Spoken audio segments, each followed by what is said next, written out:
صحرائے عربیہ میں ایک اہم قبیلہ آباد تھا جو اپنی تعمیر و تجارت میں بہت ماہر اور خوشحال تھا۔ یہ لوگ پتھر سے بھی عمارتیں بناتے تھے اور اپنے ہنر کا بہت غرور محسوس کرتے تھے۔ ان کے پاس بھاری اونٹ اور بیش بہا دولت تھی جو انہیں دوسری اقوام سے الگ کرتی تھی۔ ایک دن ایک نبی ان کے درمیان آیا جو انہیں صحیح راستے کی طرف بلانے آیا تھا۔ اس نبی نے بات کرنی شروع کی تو سب نے غور سے سنا کیونکہ اس کا انجام کوئی عام نہیں لگا۔ صالح علیہ السلام نے کہا کہ اپنے خالق کو پہچانو اور غلط کاموں سے دور رہو، لیکن قوم کے سرداروں اور بڑے لوگوں نے اس پیغام کو سننا پسند نہ کیا بلکہ رد کر دیا۔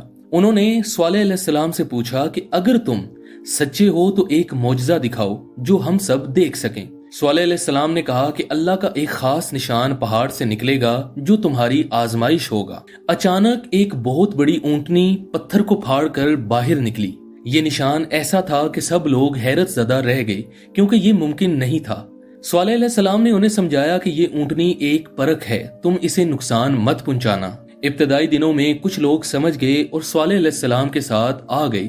زیادہ تر لوگ غرور میں مبتلا رہے اور صالح علیہ السلام کے خلاف سازشوں میں لگ گئے۔ ایک رات چند لوگوں نے اس اونٹنی کو ہلاک کرنے کا فیصلہ کیا خفیہ طریقے سے۔ انہوں نے اس اونٹنی کو قتل کر دیا اور اپنے اس کام پر کوئی شرم یا ندامت محسوس نہ کی۔ جیسے ہی یہ کام ہوا تو صالح علیہ السلام نے اعلان کیا کہ اب تمہیں سزا آنے والی ہے۔ آسمان سے ایک شدید آواز آئی اور زمین کانپنے لگی جس نے سب کو خوف میں ڈال دیا۔ اس قوم کا انجام بہت دردناک رہا کیونکہ انہوں نے صحیح بات کو مسترد کیا۔ یہ کہانی تاریخ میں ایک سبق رہی کہ حق سے منہ موڑنے کے نتائج کیسے ہوتے ہیں۔